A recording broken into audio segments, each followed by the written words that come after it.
நடிகர் விஜயின் கல்வி விழாவை கொச்சையாக பேசியது சர்ச்சைக்குள்ளான நிலையில் தமிழக வாழ்வுரிமை கட்சித் தலைவர் வேல்முருகன் அது குறித்து பேட்டியளித்துள்ளார். ஒரு சினிமா நடிகருக்காக இப்படி நான் விடிய கிளம்புற 3 மணிக்கு வந்தேன், நேற்று முதல் நாளே வந்தேன், என் தலைவனை பார்க்க காத்திருக்கிறேன், நான் தவம் கிடக்கிறேன், அவரை பார்த்து அவர் அப்படியே நேராக அவரை கட்டிப்பிடிச்சு ஒரு முத்தம் கொடுத்தா போதும், என்னுடைய வாழ்நாள் பயனை நான் அடைந்து விட்டேன் என்று பத்திரிகை ஊடகங்களில் தொலைக்காட்சி விவாதங்களிலே சில பெண்கள் பேசுகிறார்கள். அப்படி பேசுவதை அனுமதிக்கக்கூடாது. இது நம்முடைய பண்பாடு இல்லை, கலாச்சாரம் இல்லை. இதை பெற்றோர்கள் அனுமதிக்கக்கூடாது. இப்படி செய்கின்றவர்களை நான் கடுமையாக கண்டித்து நான் பேசினேன். ஆனால் இதற்கு ஒரு மணி நேரம் 40 நிமிடம் என்னுடைய உரையை முழுவதுமாக கேட்காத சில அறகுறை வேக்காடுகள் எங்கள் தளபதியை பற்றி பேசிவிட்டாய், நீங்கள் உடனடியாக மன்னிப்பு கேட்க வேண்டும் என்று கூக்குரலிடுவது, அறிக்கையிடுவதெல்லாம் இங்கு வேண்டாம். ரொம்ப நாகரிகத்தோடு சொல்கிறேன்.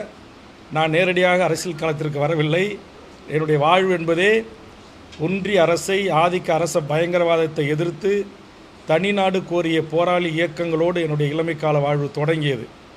என்கிட்ட வந்து வேல்முருகன் மன்னிப்பு கேட்கணும்னு சொல்கிறது, அஞ்சாங்குஞ்சான்களை விட்டு அறிக்கை விட சொல்கிறது, ட்விட்டரில் பேசுகிறது, யூடியூப்பில் விட்டு பேச வைக்கிறது, இதையெல்லாம் நிறுத்தி கொள்ள வேண்டும். நீங்கள் எந்த கட்சியினராக இருங்க, எந்த நடிகனுக்கு ரசிகர் மன்ற தலைவராக இருங்க, ரசிகர்களாக இருங்க, அதை பற்றி எங்களுக்கு கவலை இல்லை.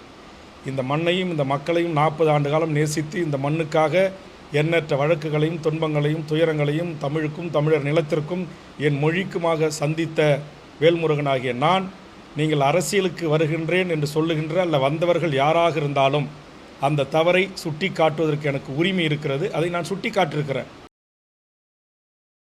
செய்திகளை உள்ளது உள்ளபடி தெரிந்து கொள்ள ரெஃப்ளெக்ட் நியூஸை சப்ஸ்கிரைப் பண்ணுங்க.